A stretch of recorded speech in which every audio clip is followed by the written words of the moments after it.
தமிழ் மக்கள் அனைவருக்கும் வணக்கம். ஸோ இந்த வீடியோவில் நம்ம என்ன வண்டியை பற்றி பார்க்க போகிறோம் அப்படின்னு பார்த்தீங்கன்னா, ஹோண்டா சிட்டி, அதாவது செகண்ட் ஹேண்டில் வாங்கலாமான்ட்டு நிறைய சப்ஸ்கிரைபர் வந்து நம்மகிட்ட கேட்டிருந்தாங்க. அவங்களோட டவுட்ஸை கிளியர் பண்ணுறதுக்காக தான் இந்த வீடியோ நான் எடுக்கிறேன். ஸோ இப்போ நம்ம 5th ஜென்ரேஷன் ஹோண்டா சிட்டியை பற்றி இந்த வீடியோவில் நம்ம பேச மாட்டோம். என்ன காரணம்னு பார்த்தீங்கன்னா, யூஸ்டு காரை பற்றி இதில் பேசுகிறேன். ஸோ 5th ஜென்ரேஷன் வந்து லான்ச் ஆகி உங்களுக்கு அரௌண்ட் ஒரு 8 months to 6 to 8 months தான் ஆகுது. அதனால் அந்த வண்டியை பற்றி இதில் நான் பேச மாட்டேன்.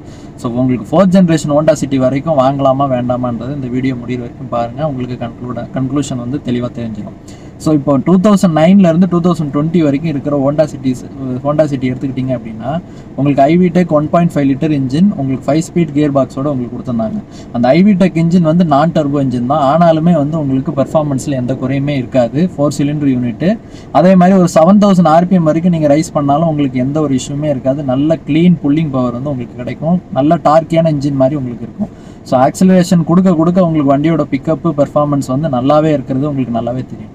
ஸோ அதனால் வந்து அந்த வண்டியோட இன்ஜினோட டிரைவபிலிட்டியை பற்றி நம்ம இதில் வந்து குறைய சொல்ல முடியாது. நீட்டாக வெல் மெயின்டைன்டாக இருக்கிற கம்பெனி சர்வீஸ் ரெக்கார்ட்ஸோடு இருக்கிற ஒரு ஹோண்டா சிட்டி வாங்கணும் பார்த்தீங்க அப்படின்னா, 2009 மாடலாக இருந்தால் கூட கம்ப்ளீட் சர்வீஸ் ஹிஸ்ட்ரி இருக்குது, ஒரு சிங்கிள் ஓனர் வண்டி நல்ல கண்டிஷனில் இருக்குன்னா தாராளமாக வாங்கலாம்.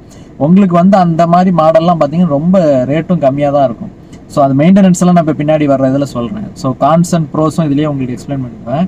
ஸோ இப்போ அந்த இன்ஜின் ஆப்ஷன் என்னென்ன கொடுத்தாங்கன்னு பார்த்தீங்கன்னா, இந்த 1.5 ஐவிடெக் இன்ஜின், அது கூட அந்த எர்த் கிரீன்ஸ்னு சொல்கிற 1.5 லிட்டர் டீசல் இன்ஜினும் உங்களுக்கு கொடுத்தாங்க. அது வந்து 2013லேருந்து உங்களுக்கு கொடுக்க ஆரம்பிச்சாங்க. 3rd ஜென்ரேஷன் 4th ஜென்ரேஷன்லேருந்து உங்களுக்கு அந்த இன்ஜின் வரும். ஸோ அது வந்து 6 ஸ்பீட் கியர் பாக்ஸ், ஆனால் அது ஒரு டர்போ யூனிட்டு. 100 bhp பவரும் 200 Nm டார்க்கும் உங்களுக்கு கொடுத்தாங்க. நல்ல பிக்கப் பஞ்சியாக தான் இருக்கும் அந்த இன்ஜினும். டர்போ லேக் வந்து 2nd and 3rd கியரில் கொஞ்சம் ஃபீல் ஆகும். ஆனால் மற்றபடி எந்த இஷ்யூவும் இருக்காது. மைலேஜ் வந்து ரொம்பவே நல்லாயிருக்கும். ஸோ உங்களுக்கு ஆனால் என்ன ஒரு கான்னு பார்த்தீங்கன்னா, உங்களுக்கு இன்ஜினோட ஹார்ஷ்னஸ் அண்ட் NVH வந்து ரொம்ப உங்களுக்கு மற்ற டீசல் அளவு இருக்காது. டீசல் கிளாட்டெல்லாம் ரொம்ப அதிகமாக க்ரீப்பின் ஆகும். நாய்ஸ் இன்சுலேஷனை பொறுத்த வரைக்கும் நல்லாவே கொடுத்துருந்தாலும் டீசல் இன்ஜினில் உங்களுக்கு ரொம்ப நாய்ஸ் உள்ள கேட்கும். அதே மாதிரி ஹோண்டா சிட்டி எடுத்துக்கிட்டிங்க அப்படின்னாலே ரொம்ப சைலண்டாக இருக்கும். பெட்ரோல் இன்ஜினை பொறுத்த வரைக்கும் ரிஃபைன்மெண்ட்டும் நல்லாயிருக்கும். ஆனால் ரெவ் கொடுக்கும்போது நம்மளுக்கு ஒரு 3000 to 4000 RPMல இருந்தே உங்களுக்கு இன்ஜினோட நோட் வந்து உள்ளே கேட்கும். அது இன்சுலேஷன் குறைன்னு சொல்ல முடியாது. உங்களுக்கு என்ன விஷயம் அப்படின்னு பார்த்தீங்கன்னா, அந்த நோட் வந்து எரிச்சல் தரமாக இருக்காது, ஸ்போர்ட்டியாக தான் இருக்கும். அதனால் உங்களுக்கு பிக்கப் வேணும்னும் போது அந்த நாய்ஸ் வந்து உங்களுக்கு நாய்ஸாக ஃபீல் பண்ணாமல் ஒரு எந்தூசியாஸ்டிக் டிரைவராக இருந்தீங்க அப்படின்னா நீங்கள் அதை வந்து உங்களுக்கு ரசிக்கும்படியாக தான் இருக்கும். அதனால் உங்களுக்கு எந்த இஷ்யூமே இருக்காது.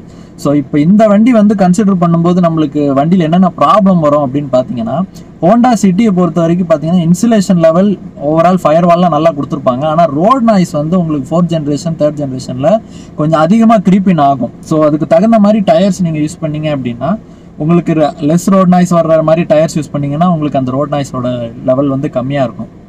ஸோ ஆனால் வந்து சாதாரணமாக பார்த்தீங்கன்னா ரோட் நாய்ஸ் வந்து கொஞ்சம் 60 to 70 80 போகும்போது ரோட் நாய்ஸ் கொஞ்சம் அதிகமாக க்ரீப்பின் ஆகிற மாதிரி இருக்கும். அந்த 80 ஒரு 100 நெருங்கும்போது விண்டு நாய்ஸ் கொஞ்சம் க்ரீப்பின் ஆகிறது இருக்கும் ஹோண்டா சிட்டியை பொறுத்த வரைக்கும். ஸோ செகண்ட் வந்து இந்த சர்வீஸ்லாம் எவ்வளோ உங்களுக்கு காஸ்ட் ஆகும் அப்படின்னு பார்த்தீங்க அப்படின்னா, அட்மோஸ்ட் மேக்ஸிமம் பெட்ரோல் வந்து நீங்கள் சர்வீஸ் ஸ்டேஷன் விட்டுருந்தீங்க அப்படின்னாலுமே 6500 to 8500 தான் மேக்ஸிமம் உங்களுக்கு பில் வரும். அதான் இந்த 8500 அதிகபட்சமாக சொல்கிறேன். 6000 மினிமம் உங்களுக்கு வரும். ஸோ டீசல் எடுத்துக்கிட்டிங்கன்னா இதுலேருந்து ஒரு 1500 முன்ன பின்ன எடுத்துக்கங்க. அவ்வளோதான் உங்களுக்கு வந்து மெயின்டெனன்ஸ் பொறுத்த வரைக்கும் வரும். ஸோ இந்த வண்டி வந்து ரிலையபிளா அப்படின்னா நான் கண்டிப்பாக ரிலையபிள் தான் சொல்லுவேன். எந்த ஒரு இஷ்யூமே வந்து உங்களுக்கு ஹோண்டானாலே ரிலையபிலிட்டி வந்து உங்களுக்கு எந்த ஒரு பயமே இல்லாமல் வாங்கலாம். Japanese engine. ஸோ அதனால் அதில் எந்த குறையோ பிரச்சனையோ வராது. ஸோ மற்ற இது என்னென்ன கன்சிடர் பண்ணணும்னு பார்த்தீங்க அப்படின்னா, இன்னும் ஒரு சில யூசர்ஸ்கிட்ட நம்ம கேட்ட வரைக்கும் என்ன சொன்னாங்க அப்படின்னு பார்த்தீங்கன்னா, ஏசியோட பெர்ஃபார்மன்ஸ் வந்து பின்னாடி ஏசி வெண்ட் கொடுத்துருந்துமே 4th ஜென்ரேஷன்லாம் பார்த்தீங்கன்னா அந்தளவுக்கு கூலிங் வந்து எஃபிஷியண்ட்டாக இல்லை அப்படின்னா. ரெண்டாவது வந்து என்ன சொல்லியிருந்தாங்க அப்படின்னா, டச்சு அந்த நம்ம ஆட்டோமேட்டிக் கிளைமேட் கண்ட்ரோல் வந்து உங்களுக்கு டச்சாக கொடுத்ததுனால நீங்கள் வண்டி ஓட்டும் போது உங்களோட கான்சன்ட்ரேஷன் அதுலேருந்து மிஸ் பண்ணி தான் நீங்கள் ஏசியோட கண்ட்ரோலை கூட்டுறதோ குறைக்கிறதோ எதுனாலும் டிரைவராக இருக்கிறவங்க பண்ண முடியும். அது வந்து கொஞ்சம் நெருடலாக இருந்ததுன்னு சொல்லியிருந்தாங்க. ஸோ இது வந்து ஒரு கான்ஸ் வந்து இதெல்லாம் நம்ம யூசர்கிட்ட கேட்ட வரைக்கும் அவங்க சொன்னது. ஸோ மற்றபடி என்ன உங்களுக்கு என்ன பிரச்சனை வரும் அப்படின்னு பார்த்தீங்க அப்படின்னா, steering box, thyroid, link rod, அதே மாதிரி இன்ஜெக்டர் பிரச்சனைலாம் டீசலில் பொறுத்த வரைக்கும் உங்களுக்கு அதுவும் நல்லா மெயின்டைன் பண்ணியிருந்தாங்கன்னா பிரச்சனை இல்லை. ரொம்ப உங்களுக்கு கலப்படமான டீசல்லாம் போட்டிருந்தாங்கன்னா ஒரு 75 to 80,000 கிலோமீட்டர்ஸில் அந்த இன்ஜெக்டர்லாம் கொஞ்சம் உங்களுக்கு வேலை வரும். ஸோ அது வந்து ரொம்ப ரேர் கேஸ் தான். ஆனால் அந்த steering box, tie rod, link rod, suspension இதிலெல்லாம் வந்து உங்களுக்கு எப்போ பிரச்சனை வரும்னா, ரொம்ப ரேஷ் டைப் பண்ணியிருந்தாங்க அப்படின்னா ஒரு 65 to 75K கிலோமீட்டர்ஸ்லேயே உங்களுக்கு வந்து இந்த மாதிரி ப்ராப்ளம்லாம் வரும். ஆனால் 1,00,000 கிலோமீட்டர் ஓட்டி இருந்தவங்க கூட நல்ல கண்டிஷனில் மெயின்டைன் பண்ணியிருந்தாங்க அப்படின்னா அந்த link rod, tie rod, steering பாக்ஸில் அந்த அளவுக்கு ப்ராப்ளம் வராது. ஆனால் சஸ்பென்ஷனோட புஷ்ஷஸ் எல்லாம் கொஞ்சம் வீக் ஆகும். அதெல்லாம் நீங்கள் செக் பண்ணுற மாதிரி இருக்கும். ஸோ அந்த வண்டி வந்து உங்களுக்கு 2009 எந்த ஏஜ்லேருந்து எந்த ஏஜ் வரைக்கும் வாங்கலாம் அப்படின்னு பார்த்தீங்கன்னா, செகண்ட்லேருந்து 4th ஜென்ரேஷன் வரைக்கும் நீங்கள் தாராளமாக வாங்கலாம். வண்டி வந்து 2nd ஜென்ரேஷன் மாடல் ரொம்பவே நல்லாயிருக்கும். உங்களுக்கு ஹேண்ட்லிங், பெர்ஃபார்மன்ஸு, ஓவரால் பேக்கேஜாக எடுத்துக்கிட்டிங்கன்னா 3rd 4th ஜென்ரேஷனோட 2nd ஜென்ரேஷனோட வண்டி 2009லேருந்து 2013 வரைக்கும் வந்த மாடல் ரொம்பவே நல்லாயிருக்கும்.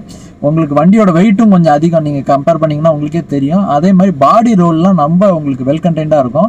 அது மட்டும் இல்லாமல் வண்டி வளைச்சி நெளிச்சு ஓட்டுறதுக்கு ரொம்பவே நல்லாயிருக்கும்.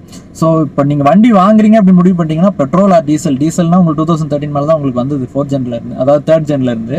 ஸோ அந்த மாடல் நீங்கள் கம்பேர் பண்ணிங்கன்னா 2009க்கு மேலேயே நல்ல கண்டிஷனில் இருக்க வண்டி எதுவாக இருந்தாலும் நீங்கள் வாங்கலாம். ஸோ அடுத்த ஒரு கான் வந்து என்ன நீங்கள் கவனிக்கணும் அப்படின்னா, ஹோண்டா வண்டிங்களில் கொஞ்சம் துரு பிடிக்கிற, அதாவது ரஸ்டிங் இஷ்யூஸ் கொஞ்சம் இருக்கு அப்படின்னு சொல்லி நாங்கள் யூசர்ஸ் நிறைய பேர். ஸோ அதனால உங்களுக்கு டோரோட நீங்கள் வண்டி வாங்கணும்னு முடிவு பண்ணும்போது கீழே அண்டர் சேசிஸ்லாம் எப்படி இருக்குது, பூட்டில் துரு எதுவும் இருக்கா, அதே மாதிரி டோர்லாம் திறந்து பாருங்கள், 4 டோரும் துரு எதுவும் ஏறி இருக்கான்றதை கவனித்து பார்த்து வாங்கினீங்கன்னா நல்லது. ஸோ இதை தவிர்த்து உங்களுக்கு வந்து இதில் எல்லா இஷ்யூமே கவர் ஆகிடும். இதை தவிர்த்து வந்து பார்த்தீங்கன்னா எல்லாமே general issues and general maintenance தான். அது வந்து ஒரு பெரிய ப்ராப்ளமாக இருக்காது. மற்றபடி டயராக இருக்கட்டும், நம்ம பேட்ரி, இதெல்லாம் வந்து நம்ம ரெகுலர் இன்டர்வல்ஸ் சேஞ்ச் பண்ணுற மாதிரி தான் இருக்கும்.